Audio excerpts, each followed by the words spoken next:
You see, in residential school, it essentially was a survival existence. As a little child, I was 5.5 years old when I was put on a mission boat by my mother. My mother was sick and so had to go out away from the community to Edmonton because she had TB, which is very common in those days. And so I was put on the mission boat. So for 6 years I never saw my mother while she was in the hospital, and I came home in the summer to see my grandmother. You don't cry, and certainly you weren't nurtured by the sisters who looked after you, and you daren't cry, you daren't show your emotions unless you be teased and make things worse for yourself.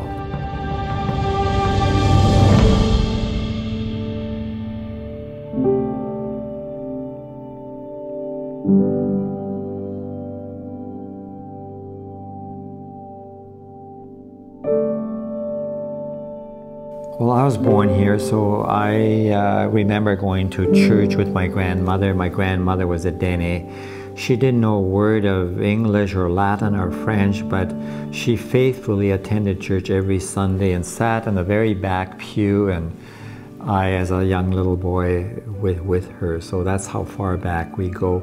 We had a church here that was built in the 1920s, and it got to the point where the foundation was very unsteady. They didn't have cement in the early days here when they built the church, so it was built with timber from spruce trees, and it eventually rotted, and so the foundation was not steady. In the 80s, we were making plans for a church, and we've actually had some drawn, and those are from way back then. Yeah, I remember going to church every Sunday. I would put on a nice pretty little dress. As soon as I heard the first bell, I'd be running down the street to attend church. Our church that was built in 1922 had to be torn down. So it's been a vacant property for about 5 years now. It's right on Main Street, so it's part of the look that Fort Simpson is missing. See, I was a pastor here from 1996 to 2002, a 6-year period. And at that time, the old church was literally falling down. It was getting unsafe for us. It's primarily with the vision and the leadership of Bishop Mark Hageman. When he became bishop, and he's been our bishop less than 4 years. Once he came, he just saw, he made this a priority. He was on the ground. I mean, as soon as he got here, I think he got here in the wintertime. As soon as he came here, he was like he was on it, and he was a huge help to us. I mean, he knew so much people that he connected us with other dioceses like Hamilton, Edmonton, just got the word out. You know, that this community, this Aboriginal community of 1,200, and an even smaller committee of ladies are trying to raise money to build a church.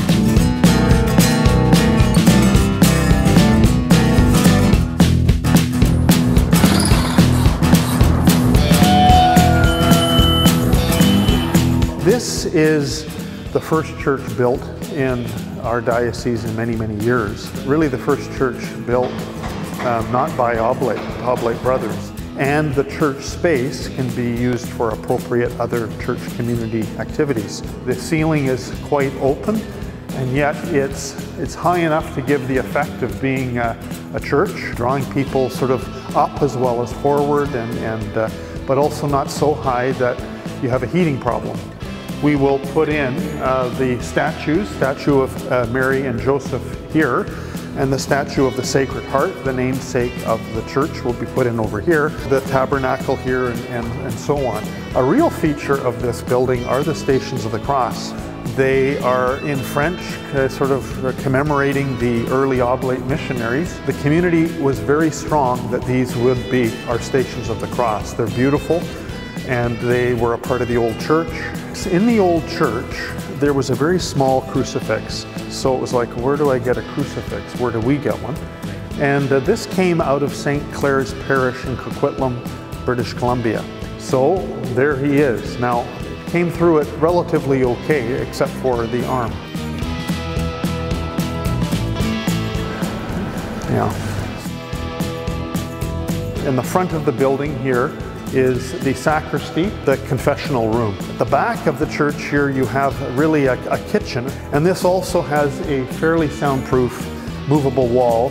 There are two apartments, a pastor's apartment, if you will, residence, and then a second one, because this priest will cover 5 other communities.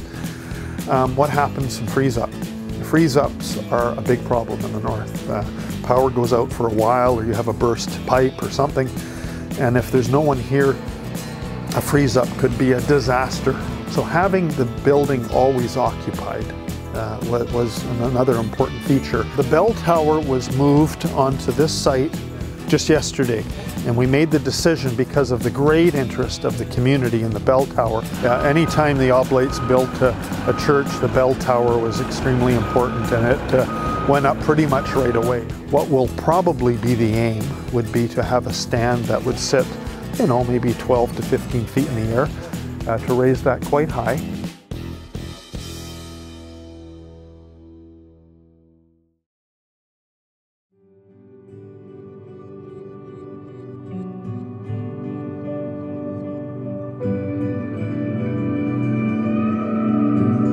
People here are very faith-oriented people. The spirituality is not only a strong priority, it's part of the ebb and flow of existence. Seeing the spiritual in absolutely everything is very commonplace.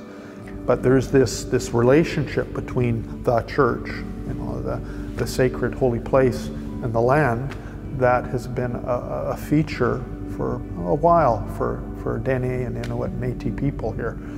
When I was here prior to this, there were quite a few more people coming to church regularly.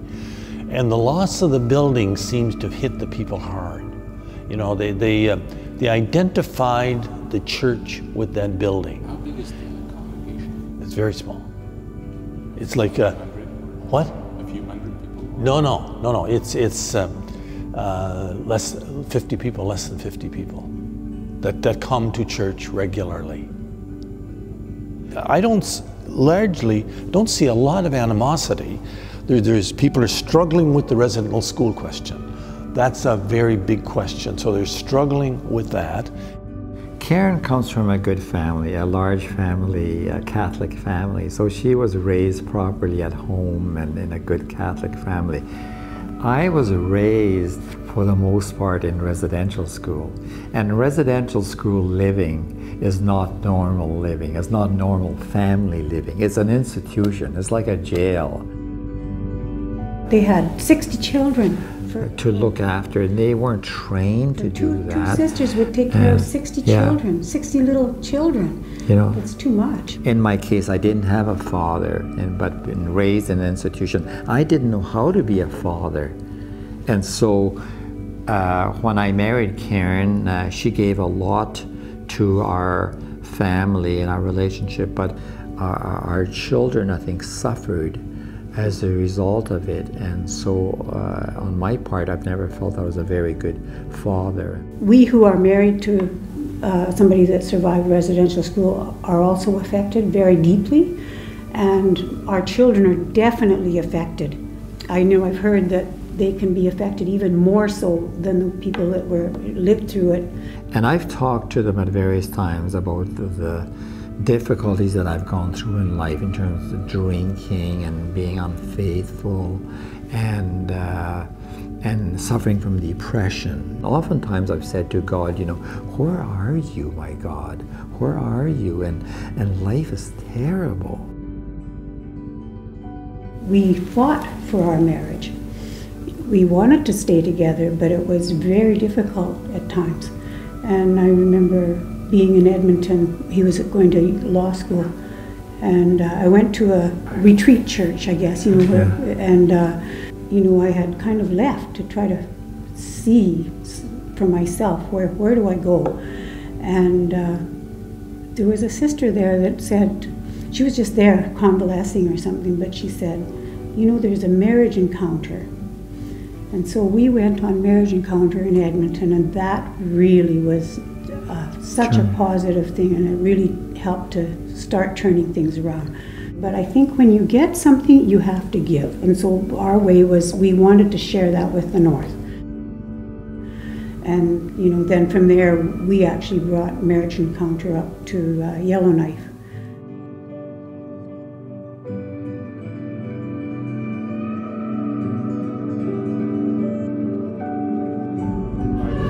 Years. They've been married 55 years. What's the secret to having a marriage for 55 years? You get to know each other. He just about knows her. After 55 years. Yeah, he just about has it. How do they feel about the opening of the Sacred Heart?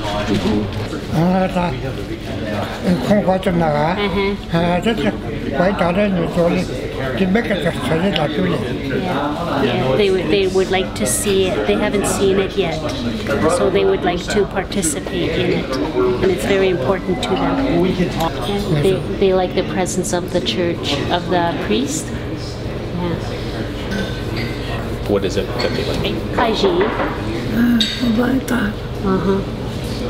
It's receiving the Eucharist and being I think being present, I think, is what she's thinking. The body of Christ.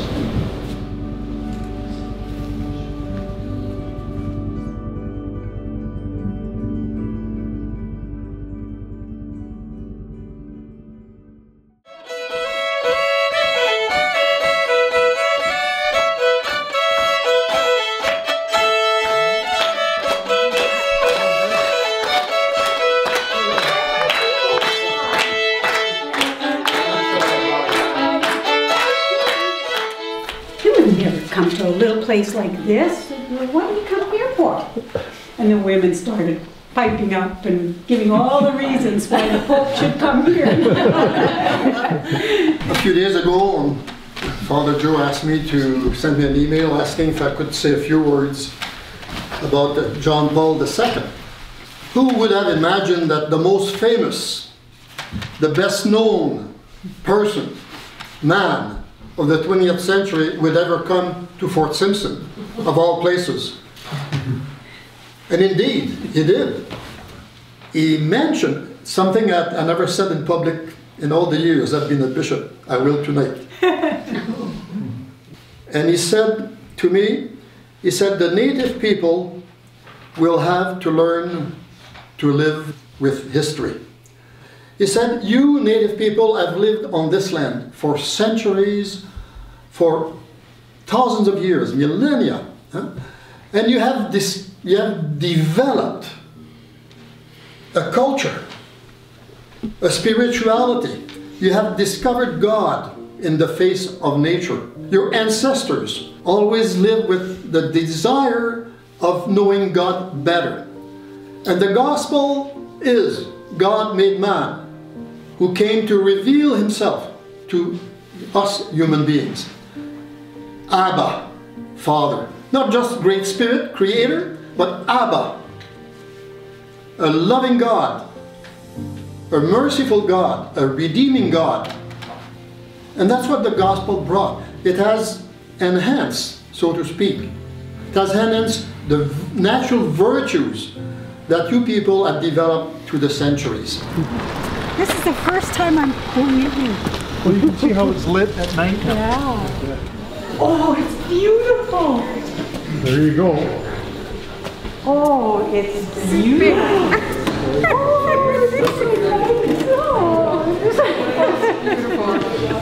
It's beautiful. Oh, isn't it something? It's going to cry. When I see our statue. Yeah, it's beautiful, yeah. And we had those meetings way back when, eh? What do you think, Rosie? That is so awesome. What was going through your mind when you opened the door and you walked in? Oh, thank God. All I could say is thank God, you know. Thank God. The Stations of the Cross look... They look really beautiful. They look nicer in this church than they do in the other one. They're beautiful. Yeah, they are. Because this is where I practically almost grew up. Because I went to school at La Pointe Hall. We have to learn from our history, our backgrounds, what we went through, now we're going through the healing. And those words has been brought up today by the bishop. My dad, my grandfather, everybody that I know, all our elders have been teaching that, and this is the first time that I ever heard the bishop say those words, and it came from the Pope. And I was like, oh, it just, I'm just like. Remember when one of us would come running up and like unravel it? That's right. And give their offering? Yeah, the sanctuary came together. Yes. Like this. The blue is an interesting story. There was a couple of elders on the blue church. So then I went to my ad limina to visit the Pope. Yes, right. And I saw the churches in Rome. They had sandstone and blue, strong blue. Okay, yes. Oh, I took a few pictures. Yeah. And I sent it to our architect. I said, well, look, if they can do it, we'll make some options for us. Yes. The minister that helped me go through all the chaos I was going through, and I needed help to go and recover from everything. The words was, God loved me so much, He died on the cross. And then again we say, Senotine se sonit hondaho dieket hetage. Se galanide, se holine julia ilha. God watches us and He'll heal us. This is what I was brought into terms with, that He does healing of the heart when you ask for it, you know. Yeah. I wish some of them, they didn't live through it. Some didn't make it. But all I can do is just pray.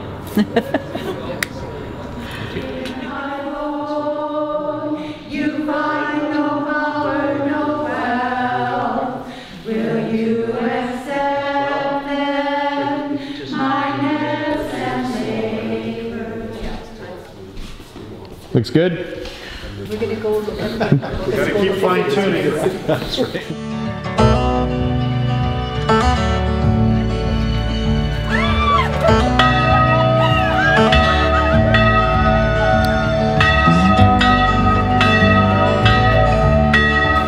It's kind of odd for me to stand inside a church in which I'm older than it. I was thinking about that. I'm older than this church.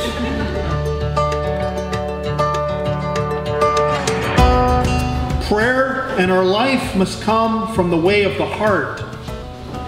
Consequently, we are called always to a life of ongoing conversion, healing, and to receive the mercy of God. There have been many teachings that I have received here and continue to receive. And one of the great teachings is how life is a journey of healing.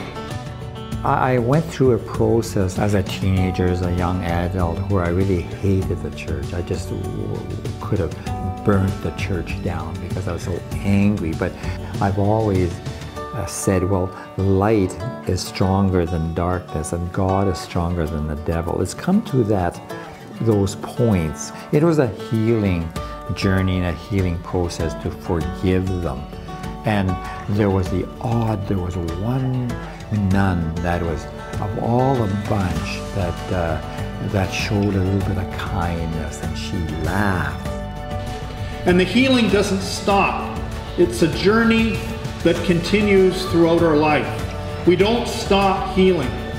And this is a great call from God, that if we are called to walk in the way, to use the Dene elders' phrase, of righteousness, we need to walk this journey daily together, and we need each other's help, and of course we need God's help. It's a place of prayer, and I can see how weddings will be here, kids will be baptized, there will be joy here, maybe sadness too, maybe. Well, if I didn't believe in God, I don't know where I would be. And the church has been a lifesaver for me, because if I didn't believe in God and go to church, I don't know what I would have. It's your place. take ownership of it. Work alongside the diocese and create something beautiful here for your community. After all, it's new. It's new. We really honor who's on this painting. Bishop Roro, you were saying like he was your hero. He was my hero too, Pope John Paul II. He championed for the Indigenous person. He gave a great homily in 1984 in Ontario, and it was a pre-TRC, but everything he said was beautiful about who we were as Indigenous people.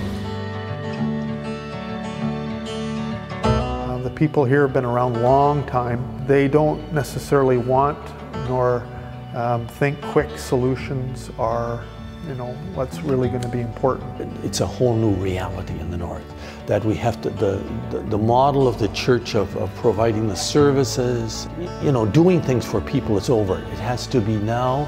The local people have to assume the leadership. We have no choice. It's either us do something or there's nothing. If you want to get something out of it, you got to put something into it. And you know, that's what being in a community is all about. Like, you know, that we're a community. Today I was surprised, like the people that showed up there. I was surprised to see them in church. Today it just kind of brought everything together. What I think, it's a new start. And now that we have a new church, it just shows us that we can start a new beginning. We can start new again. My kids still pray when we have our meals, and we still pray on Sunday, and we still feed the fire on Friday. And as we were leaving, one of them said, you know, I feel a new energy. My father, they always told me, you know, all those pictures you see on the wall in church, they say, hey, your grandfather seen those pictures.